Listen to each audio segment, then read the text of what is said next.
This podcast is supported by listeners like you. We're grateful for your tax-deductible donation at newthoughtphilly.org or the link in the episode description. A practical prayer is a prayer that works. These discussions between Reverend Bill Marcioni and Carol Lawrence dive into the details of how it works and how to work it. Reverend Bill is a New Thought minister and the author of Practical Prayer for Real Results. Your new life begins with a new thought. Carol Lawrence is on a spiritual quest, finding the New Thought teaching after decades on the pulpit in 3 different traditional denominations. I've got some questions. Together, they're exploring the philosophy and activities that come together from many of the world's religions to create the practical spirituality that is New Thought.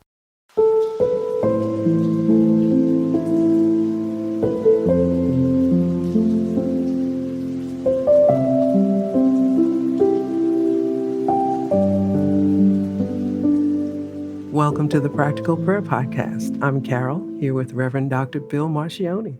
And I'm looking forward to our conversation today. First of all, welcome back. We missed you last week, and glad that you were getting back into full health, although it wasn't a health thing last week, or you didn't think it was.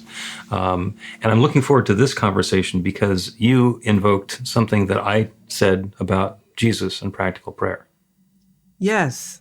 And it's interesting how this is going to go because I don't know if I laid it out correctly. I talked about the class that we had a couple of years ago, and you were talking about how Jesus lived. The practical prayer steps were really the principles of his life that he lived by. And, that's how I perceive it and understand it. Now, when you take it step by step, however, and I listen to things that people are concerned about and what is causing them spiritual indigestion, let's say. It's Okay. It's between step 2 and 3. So you can, let's assume that you understand the unification of yourself with God. You got that down. And that's the first step. The recognition is the first step. Right. We recognize that God is the infinite creative power. And the second step is is unification, where we identify that because God is all there is, that's what we are. And all that is God is available to us. You finish. That's it. Okay, I'm trying. For anybody who doesn't know the steps, I wanted to make sure we're not shorthanding. Oh, okay. And yes, I'm done. It's all right. So, this is so great. So then there's the recognition. However, there is something between the unification or recognize our unity with God and the recognition part. Realization, I'm sorry. The realization part, the affirmation. We're claiming the new experience or the good that we're inviting in. Yeah. Yes. And so I understand that's a toughie. That's a toughie. And I'm thinking that there's something in between mentally in our mental experience between the unification and the realization. Because I listen to your prayers and you say, turn away from what you don't want, essentially, and turn to what you do want. Yeah. Now, that sounds fairly simple, but it really isn't. So what gets in the way of that pivot, I think, is what's going on in your head between the step 2 and step 3. You mean not really believing that power is within us and that we can actually create this or have this new experience? Well, yeah, the power, yes, that also. But I really thought about this a lot. And what else could it be? Because nobody is really going to deny the power of God. Right. God or spirit or whatever. God is the greatest thing there ever was and can do anything. And without using all those fancy theological terms, that's it. God is all there is and can do it all. Well, why is that not happening with me? Okay, so just pivot away from what you don't want to what you do want. But there's something in there that I think prevents the pivot. And it's Yeah, it's our psychology, our training, whatever is buried down in our belief system that has brought that experience that we don't like to us to begin with, it's all still working. And it's a lot. It's a lot. Yeah. It's a lifetime. Yeah. And it's so much so that it keeps cropping up, like different things. As soon as you get a handle on one, here comes another and another and another. And there's sometimes we'll use this term, the Jesus complex. So you are thinking that you may be thinking that you're doing good and you're doing what Jesus did, when in fact that is not yours to do. And what you're doing is bringing about a result that you don't want. Yep. So then you got to go, but recognizing that is a chore. I don't know how you can make it through this whole thing without a mentor or a teacher. I don't know how you do that. Because somebody, I think it's just really good to have somebody to help you over those difficult times. For example, you can't make the pivot because you don't think that you're worthy, or because you know all the crap is in your life. Like other people don't know, but you know. And so, I asked the question recently, what do you think? God is sitting there with a book saying, okay, I would give you this, but what about this, this, and this? And, it's just like really. So I think you need somebody to help you pass those kind of moments. I completely agree. And that is why spiritual community is really valuable, to have other people who are involved in the same techniques and processes and practices who you can share with. Some of it is about technique and how you're doing. Some of it is about prayer support, because there's only one mind. So if we're going to be praying for Angelo, then it doesn't matter whether it's Angelo doing the praying or me or somebody who's never met him. We're all using the same one mind. So being in community is very important. And that's one of the things that my spiritual community, New Thought Philadelphia, is all about. It's about getting people together in person and online, and just having an opportunity to dive into the teaching a little bit and to share. The other part of it is study. So there are lots of books and lots of workshops and lots of classes. And when we get ourselves into one of those classes, whether it's a live in-person one like our Beyond Limits class, which we'll be doing again after the first of the year, or if it's something like the online practical prayer class, where you can just go and take it at your own pace and learn the steps. It's about going through the process. It's about having a new experience. It's about exposing ourselves to some new possibilities, some new insights, and then going through it. And of course, having a mentor, having somebody you can work with individually, that's tremendously helpful as well. And that's the other thing that we do, is mentoring, which is teaching one-on-one, and also healing prayer practice, doing practical prayer work for somebody else. Because when somebody comes to me and they want a practical prayer for some issue that's in their life, it's a result of their belief system. I am not carrying their baggage. I don't have their belief system. I have my own belief system. And I know that the good that they're seeking is available. So I can do the prayer for them without their baggage getting in the way. As long as they're willing to accept that new result, then it works. And it's the same process, regardless of how we're doing it. So I completely agree with you on the value and importance of a mentor and those other elements. I do. And I was... I thank you for articulating that much better than I did. I think what I meet people that I think we're all broken in some way. Some are acting out of their brokenness differently than others, and I'm not talking about living a stupid life. Not being able to embrace the power of God to supersede all of the stuff that's in your subconscious mind. That's a big thing to think about, especially when you don't know it. And the list keeps getting longer in my experience with folks that have these challenges to get over. It's just amazing. And I'm trying not to express bitterness, but it's amazing how this life has deposited so many terrible obstacles in people's way of experiencing the goodness, the good the gooderness of God. It's just, do you know what I mean? I'm trying to lighten it up because I was getting a little serious there, but it's so many things that are in the subconscious mind that people aren't aware of. And, you feel like you want to just hold their little face. Like when they were, my little kids, I just hold their little face and say, look at me when I say this. God is on your side. Okay? And, and I just wrote a piece like, do you think God has really got this book? You're praying and he's looking up all these dates and you remember when you did such and such and such a thing. And I'm going to borrow from something you said that made me really laugh. Like, that is so egotistic. Oh, that's huge arrogance to think that God is paying attention to everything that you do. That you do. 14.2 billion light years across this huge galaxy, and God's paying attention to what you're thinking about.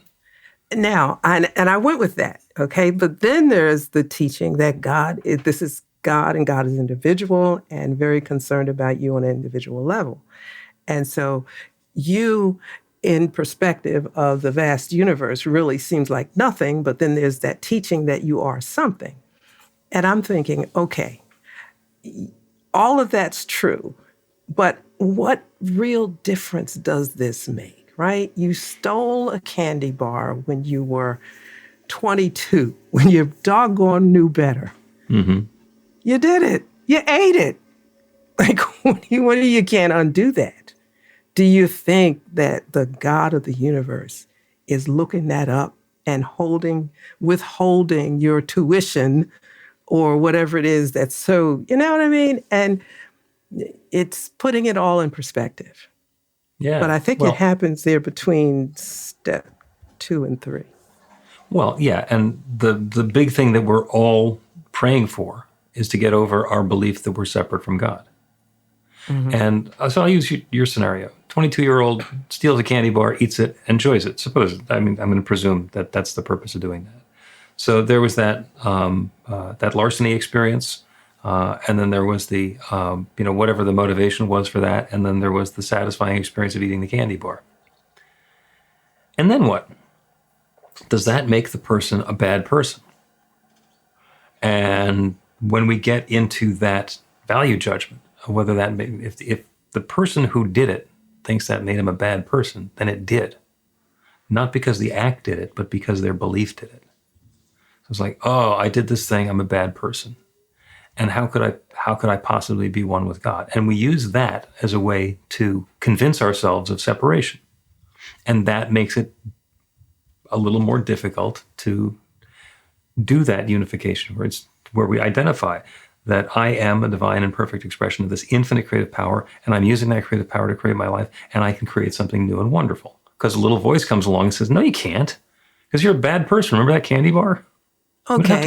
We don't wait for God to judge us. It's an inside job. Okay. So then, and I like that. I do. So would this be an incorrect way to proceed with that? Yeah. Okay. So stealing the candy bar was a really, bad thing to do. It was pretty SHITTY. Okay. You can't undo it. So just don't do SHITTY stuff anymore. Okay? We all know when we're doing something stupid. Right. We all know it. So just don't a whole bunch of stupid things when I was in my early 20s. But you're not going to do it again. That's right. But if I still did it and I think that I'm bad because I did it then the belief stays forever, even if I stop doing those things anymore. Yeah. I think I'm trying to work around bad and good, and maybe that's something that I'm still struggling with, because I'm not trying to convince you that what you did was okay. Right. I'm simply saying you're more mature now. You're in a different place. So don't do that anymore. Like, don't hang back there with the person that you are no longer. Right. Where are you now? And now is all that matters. Mm-hmm. So where are we going with this? Let's move forward. Yeah. When somebody else does it, and we carry that anger about them, it's resentment. So we have a judgment about what somebody else did, and we carry it, and it can affect our life in the future. That's a resentment. And forgiveness is letting is getting past the resentments, putting them down. Yeah, that thing happened, and it did not make me happy at the time, but it's not going to control my life or my relationship or the way I'm going to be living going forward. Mm-hmm. Mm-hmm. So, and using your example, if I believe that I am, we'll use the word bad, or unworthy. If I think that something that I did in my past makes me unworthy of something good happening in my future, that's my belief system. Mm-hmm. And that's what I get to battle with. And what we want to do in this teaching is say, regardless of what you did previously, as Carol says, do it differently now and put down the judgment left over from before. For whatever reason, that candy bar disappeared from the counter and wound up in your belly. It was the best that you could do at the time. Yeah. And you get to forgive that younger version of yourself so that you can let go of the judgment and the resentment about how bad you were and continue life knowing that's not the sort of thing you do anymore. And I think that's important to just stand in that moment and make a decision. That's the pivot that you talk about. For me, it is. It's the pivot. What am I going to think? What's my mental state right now? Am I going to continue looking back and feeling those things? You're certainly welcome to do that. But you're never going to move forward into a different space if you keep doing the same old thing. So How about we try something different? Well, it was bad. Okay, it was bad. All right, it was bad. So it's done. You can't undo it. Don't do that anymore, and thus keep it moving. And besides that, people forget, right? The candy bar may not have been missed. If it was, nobody figured out who did it. I mean, you could just go 1,000 different ways. It does not matter with where you're going forward. I think it's, and this might be, me being a baby boomer saying that it's a character building thing to acknowledge what has not been appropriate and to say, I need to do something different. I think that that's a good thing. But if you don't ever acknowledge that you need to do something different, how do you grow? Mm-hmm. But you got to grow or you won't move forward to step 3, the realization. You can't realize anything, I don't think, if you don't acknowledge that I'm not doing this anymore, I'm going to do this, or I'm not going to think this, I'm going to think this. Yeah, there are actually times where people are very good at doing prayer and being very successful with practical prayer in 1 or 2 or 3 different areas of their life, and they're completely stumped in a 4th or 5th. And that has to do with what we have in our belief system. Let's take a break, and when we continue, we'll talk about, let's talk about the 4 questions.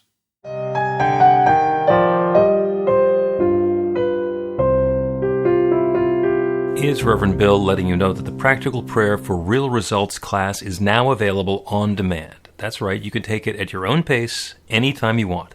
All of the information is at bethelight.com. That's b-the-light.com. You know where to find that stuff.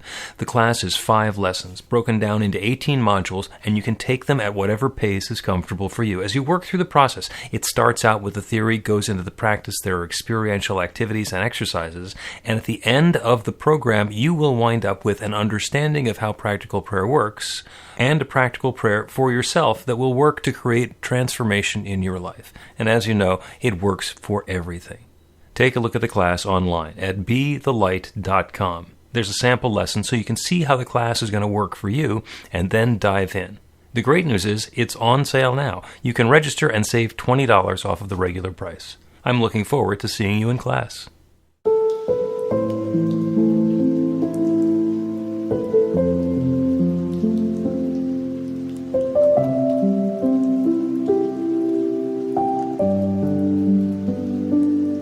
Welcome back to the Practical Prayer Podcast. I'm Carol, here with Reverend Dr. Bill Marcioni. We're having a wonderful discussion about prayer and when we get stuck in believing that we are divine enough to actually create something new or use that creative power to create something new in our lives. And I'm going to go over the 4 questions, which are wonderful for assisting us with the pivot. But first, I want to say that when I'm working with a client doing prayer, on their behalf, if they come in with one thing that's a problem, then we tend to spend a lot of time talking about what the possible things might be in their belief system, in their subconscious, that is causing that problem to come about. If they have 2 or 3 or 4 different things going on in their life, this is a problem, that's a problem, the other one's a problem, it becomes really easy to see what's going on, because usually it's one prayer request showing up in 3 or 4 different ways. So if somebody's having a problem at work and they're having a problem with their relationship and they're having a problem with their kids, then it's like, okay, now it's a relationship and people thing, and bringing our best selves to it, and we get to focus in that lane. And really dive down. What do these have in common? Because, back to the basic fundamentals, there's one. And if you get 3 different perspectives on it, then it's much easier to see what that one is. We'll talk about the 4 questions. So this is from Robert D. McDonald, colleague out in California. The first question is, are you happy with the experience of life that you're having now? Yes or no? And if the answer is yes, then you're done. Congratulations, keep it up. And if the answer to question 1 is no, question 2 is, what experience do you want to be having instead? And that's the invitation for the pivot. Okay, so question number 1, are you happy? No, I'm not happy. Okay, I don't really care what it is that's making you unhappy. What will it, when you're happy, what will that look like? Mm-hmm. And the third question is, once I have it, how will I know that I have it? And that one is really powerful, because if the person, I want to be happy. Okay, great, you want to be happy. Who doesn't want to be happy? We can do a prayer for you to be happy. How will you know you're happy? For somebody who's, been suffering from burning, itching skin for their entire life, then just waking up one morning and feeling like their skin doesn't itch is delightful. For somebody else, it's like, that's what it starts with right before I start arguing with my kids. So once I have it, once I'm happy, once I'm successful, once I'm prosperous, how will I know that I am that thing? And being able to quantify it, very specifically is a wonderful exercise. And we get to determine, it's not a dollar figure. It's not, when I'm making $75,000 a year, or $150,000 a year, or $500,000 a year, that's when I'll be prosperous. It's not what it comes down to, because prosperity is a feeling of enoughness. So if my bills are $1,000 a month, then what I need to have is in excess of $1,000 a month, and I'll be okay. Maybe it's $2,000 a month. And if I get $10,000 a month, that's great, except if my expenses go up. So what I'm really going to be praying for, what I really want to be experiencing, the way I'll know that I'm having that new experience, is that I will have plenty to pay my bills, to spend, to share, to save, and without the pressure, with the freedom. And it turns from a financial prayer into a freedom prayer pretty quickly. So that's the third question. Once I have it, how will I know that I have it? Quantify the result that we're looking for. And the fourth one, which is the advanced study, is what's keeping me from having it now? And that kind of digs into the question that you had there about, getting from that unification step of recognizing that I am one with God and claiming that there's something that I believe to be good that's available to me now.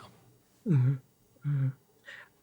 I think that one is, excuse me, that's the one. I mean, number 3, as you were explaining, the prosperity and so forth, that's enlightening and it's important. But what's keeping you from having those experiences? Right. Where's the doubt coming from? Yeah. And that's what you're calling it, doubt? Doubt, disbelief, hidden belief, false belief. All of the above. It shows up in a lot of different ways. You can give it different labels, but it is that inherent disbelief that this process is going to work for me this time. Mm-hmm. Mm-hmm. And I think when I started out and when I thought about bringing this to the podcast, I was thinking about the time that one might need to spend in that space a little bit. Maybe not during the prayer, especially if you do foxhole prayers. I think that's what you called them, foxhole prayers. Foxhole prayer, something bad happens and we dive into a quick prayer, and the rest of the time we forget about it. Yeah. So I think the foxhole prayers are, we can talk about them another time because I've had some of those. And I'll say, wait a minute now. Step 1, 2, I'm cool with 1, I'm cool with 2. Where am I right now? Let me deal with 3. But it's that little space in between 2 and 3. And we can cultivate a relationship with the infinite. I mean, that divine power and presence is within us. And sometimes we're so busy with our mind chatter that we don't notice, or we don't pay attention, or we think that we got it going on so we don't need it. And this infinite power is infinite, and its love is unconditional. So there's nothing that we're going to do that's going to diminish that love. So it's always going to be there, and it's always going to be available, and we will have access to it to the extent that we allow ourselves to. So cultivating a spiritual practice where we practice, where we, on a routine basis, focus on that divine power and presence and identify that we're one with it. It can be in a prayer. That's what meditation is. Yeah. That's shutting up and inviting the infinite to share with us and to be connected with that divine power and presence and allowing that goodness to come about. So, yeah. I like that when you said allowing that goodness to come about. And somebody just popped into my mind and said, but why would that, it just can't come to me? And the person I'm thinking about is they've in their mind, they've conjured up so many reasons why they can't possibly ever even get the attention of God. Like, all right, so is this a special person here, or are there a lot of people like that? And of all people, Henry Ford famously said, if you think you can, you're right. If you think you can't, you're right. Yeah. And that's kind of what it boils down to. Yeah, it does. It's like you throw your hand up. Like I have thrown my hands up a couple of times. Say, okay, like, listen, what you gonna do? You can stay here or not, really. It's up to you. Yep. My friend Michelle has a foxhole prayer. When things go sideways, she says something, and I'm paraphrasing now. It's something along the lines of, I will be grateful to see how God solves this problem. I like that one. Because and by the way, I use that occasionally. You know, I really want to see God. I want to see how this works out, because it'll be just interesting, and it takes the weight off of me. It's acknowledging the power and presence of God in every way. So I'm sort of like out of it, you know, and I know you're not going to leave me in this screwed up situation. So it really will be a nice story to tell how you work this out. Yeah. And sometimes there's something for us to do. Sometimes it's not just about watching God work it out. You know, okay, I'm going to step off the field and just watch now. No, it's still going on, but we don't necessarily have to think up the idea of everything that's going to happen for us and for other people. Sometimes it's about inviting in that guidance so that we know what's next to do and what's ours to do, and also what's ours to let go of. And I think maybe it's okay to come up with little things that work for you. You know, when my children were small, and I have 3, and they're 2 years apart, so they were all going through the whatever stages they were going through at the same time.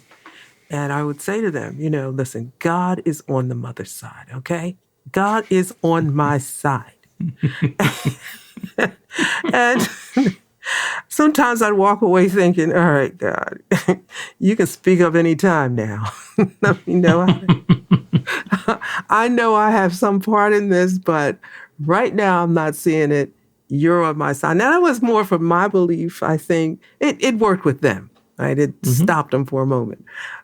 But it was me. It was letting me know that God is on my side. I can chill.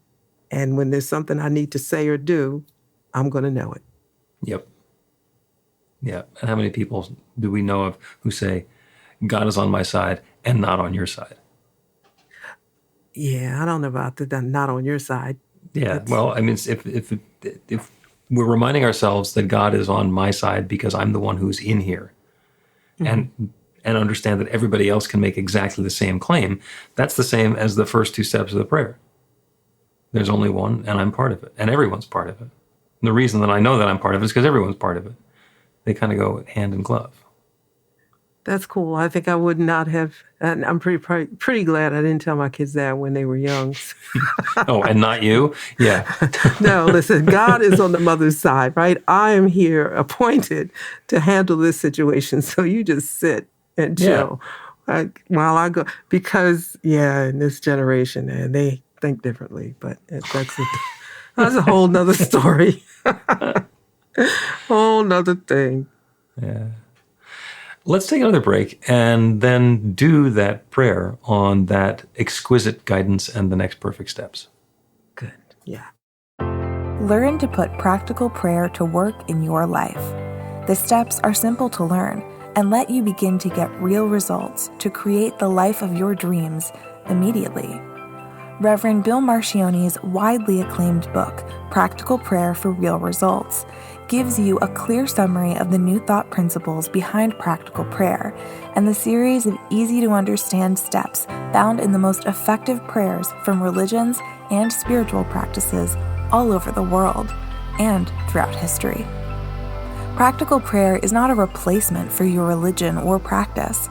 It's a technique to make the work you do in consciousness even more effective. The book includes 40 prayers on various topics that you can adapt as needed and use as your own. Practical Prayer for Real Results is available in paperback, Kindle, and audiobook on Amazon or at b-the-light.com. That's b-the-light.com.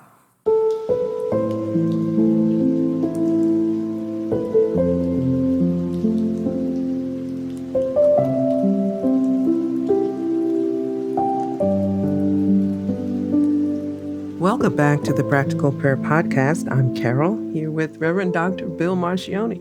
Yeah. Having a great discussion. It's a wonderful discussion on doubt and doubting God within and opening to God and pivoting and 4 questions. It's, as my friend Carol says, that's a lot. It is a lot. It is. And I think for me, it's like the practical prayer is amazing. It's just not something to say. It's something we live in, Exactly. Because the fact of the matter is, if this is true ever, it's true always, that we are creating our lives according to our beliefs. And everything that happens, therefore, is created by that same process. So if it's ever works, it's always working, and that includes all the stuff we label as good or bad or unhappy or fulfilling or miraculous or tragic. It's all that same thing. And once we are understanding that the process is at work, then we can get ourselves engaged and involved in it in a way that brings around an experience that's more aligned with what we desire. So we're up to prayer time today, and this is one of my favorite prayers. I actually do prayers along these lines a lot. And this is a prayer for divine guidance on the next perfect steps to take and to take them. Because what happens is when we are, it's possible to have the infinite tell us exactly what needs to be done, and then sit there on the meditation pillow or in our life and not do it. Oh, well, God said these steps need to be taken. If I don't take them, or somebody's not taking them, then nothing's going to change. So the prayer is about divine guidance on the next perfect steps and taking them to bring about the good. And I'll get into some detail when we go into that. So let us pray. starting by turning our attention to that infinite creative power, that divine presence, that one source of everything that exists everywhere. It's God or nature or spirit or the one. It is the universe. It is the divine. It's the Big Bang. It's the source from which everything flows. In the beginning, there was darkness and void and God. In the beginning, there was the singularity. And then the Big Bang. And everything that exists everywhere has exploded and expanded and recombined upon itself from that one. When the infinite said, "Let there be light," suddenly there was light. In a place where there hadn't been no light, that there was only God, darkness, void, and God. So that light is God itself. And everything that followed is God itself, taking individualized, particularized, specific form. Everything is that divine light of love, taking its own form. Everything. Everywhere. Everyone. And knowing that, it is not possible to assume that that divine power and presence, that infinite creative substance and energy, is everywhere in the universe except the 3 feet around me. It is not possible that any one of us is exceptional to the extent that we're separate from that oneness. So that divine power and presence abides within. That infinite intelligence that knows how to create this manifest universe abides within. That intelligence is the same intelligence with which we think. So I know that in whatever circumstance and situation we are facing, that infinite intelligence is available to guide us, to inform us in our own way, with great clarity about the next perfect steps that are ours to take, and then the motivation to take them. We know exactly what is ours to do. We know exactly what is ours to release. And then we do it. We do our part, taking that next perfect step. And then knowing that the next perfect step after that is also revealed. The process of good, of success, of uplift, of harmony, and what we describe as that next great experience is already underway. It's happening now.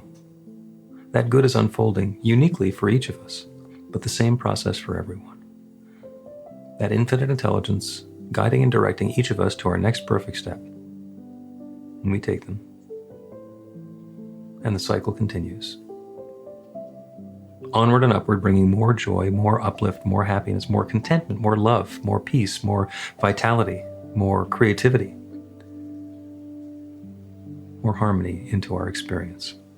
I'm grateful for it. I'm grateful for the wonderful ways that it's showing up. I'm grateful to know that even though it's showing up differently for everyone within the sound of my voice, it is the same process unfolding. It is that one infinite presence sharing itself in new and wonderful ways.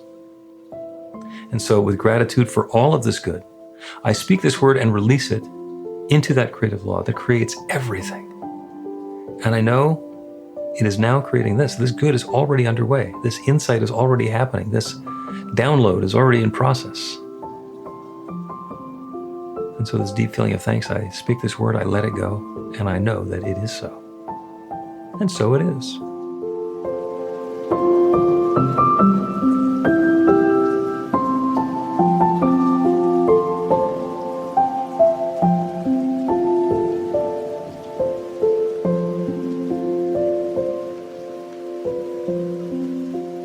The Practical Prayer Podcast with Reverend Bill Marcioni and Carol Lawrence is a production of BeTheLight.com. be-the-light.com, where you can find more information about practical prayer for real results. Our theme is by Music of Wisdom.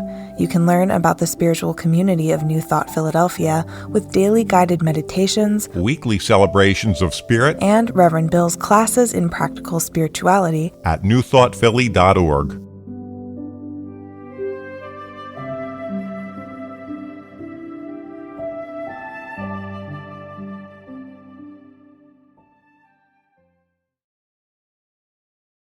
This podcast is supported by listeners like you.